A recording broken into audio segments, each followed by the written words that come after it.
that is why most women are seen as stingy. But I can tell you this for free: there is no philanthropist like women. Women can give for all I care, but they can only give for what they love. They can only give to what they value. So if your wife or your girlfriend is being stingy to you, she doesn't love you. If you buy a bag of rice in the house, let your wife at least buy a rubber of red oil and a rubber of groundnut oil. No matter how small it is, she must have something that she is contributing to in the house. If 99% of women say their marriage is going to work, nothing will stop it from working. And if they say it's not going to work, there's nothing you can do as a man to make it work.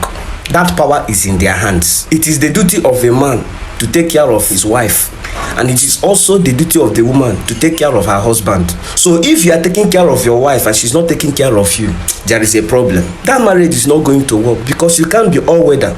A man has his own duty and a woman has her own duty. When a man is carrying out his own duty and the woman is not carrying out her own duty well, it is a teamwork. This marriage of 18 is a teamwork. So when the man is doing his own part well and the woman is not doing her own part well, that marriage will not work. And when the woman is doing her own part well and the man is not doing his own part well, that marriage too will still not work. So the 0.1% out of the 99.9% of women who will say their marriage is going to work are for men who are not doing what they're supposed to do and don't care about it. There are just but few of them. But if 99.9% of all women in marriages say my marriage is going to work, bet me it's going to work, because that power is in their hands. No man who ever supplied 100% of what his woman needs, both in the old and presently, who never cried had I known. That format never worked, and it has never worked. If at all it did work, it is 1 or 2 in 1,000. I think it is high time we try another pattern and another format.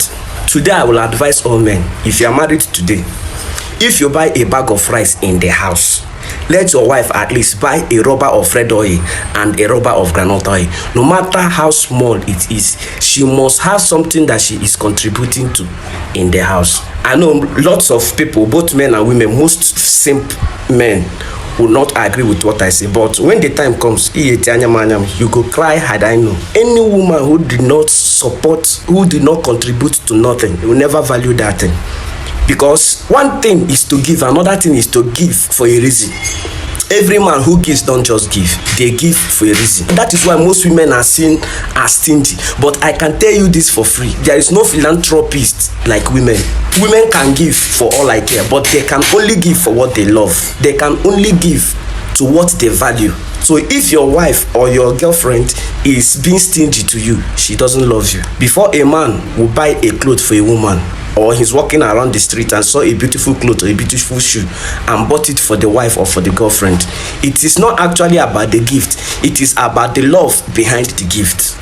Men don't just buy things. They buy things out of love. But that woman who refused to give to you, she is refusing to give to you because she knows that this thing is not going to work. She already has an ulterior motive. So why would she invest in what she already knows is not going to work? But if a woman has a future or is planning a future with you, there is no limit to how far she can go to make it work. If 99.9 ladies in a relationship or in marriage say my marriage or relationship is going to work, there is nothing, no Jupiter will make that marriage or relationship not work. 1% is just the men who are clueless and do not value what they have. If 99.9 of the women in some marriages today say my marriage is going to work, even God himself cannot make that marriage not work. Why I say even God himself cannot? Because this power is in the hands of the women to make possible, not in the hands of God, because God has given man everything that he needs to survive. If you are not surviving today, it's because you are not making good use of what God has given to you. So God has given it to the women's hand. Somebody said today, if as a man, somebody asks you whether you go to heaven or to hell, first go and ask your wife. If she said you are not going anywhere. So that is why I said even God himself cannot change it if a woman says my marriage is going to work. Forget about the Koromoto men, those who don't care about how good their wives are. I know there are good men out there, and I appreciate all of you. If you agree with me, let us know in the comment section. But this is my own take on this. Full abrazers of insight. All we do here is to bring insight to your doorstep. Like this video, share it to those who might need it.